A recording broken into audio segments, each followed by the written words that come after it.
want to go back to what you said about your conversations with the Israelis and trying to encourage them to minimize civilian casualties. You said that you're trying to impart some of the lessons that the U.S. has learned. Can you elaborate? And to what extent would the U.S. be able to help Israel in pinpointing its targeting precisely to avoid the casualties, for instance, 195 that were killed at Jabalia? I mean, what do you have to offer? What can you offer? How can you help Israel minimize casualties? I mean, look, we have a lot of experience in what's called urban warfare. In Iraq, Afghanistan, I mean, think about Mosul, think about Fallujah, places like that. And one of the reasons why we dispatched a few senior officers to Israel not long ago was to share some lessons learned about how you conduct operations against a terrorist network inside an urban environment such that you are minimizing damage to civilian infrastructure and absolutely minimizing loss of life to innocent people. And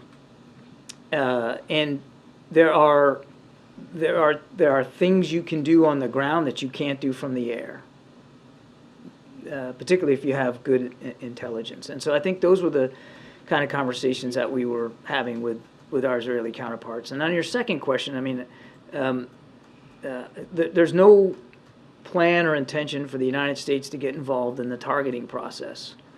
These are Israeli military operations, and the Israeli Defense Force, they're leaders. They're making these decisions. They're executing these operations. What we are doing is making sure that we are giving them the tools, including perspective and advice, but also weapons, to be able to conduct these operations in the most efficient way possible and in a way that, again, minimizes civilian harm.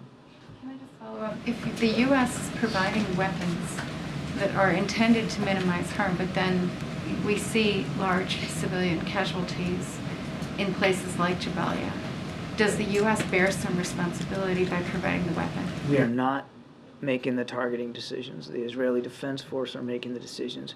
We are giving them the tools and capabilities they need to defend themselves against what I just read as a pretty dire, chilling threat. I mean, these guys want to wipe them off the map. They don't believe they even have a right to exist. They have every right. In fact, they have a responsibility that are people to go after these folks, and we're trying to give them the tools and capabilities to do that.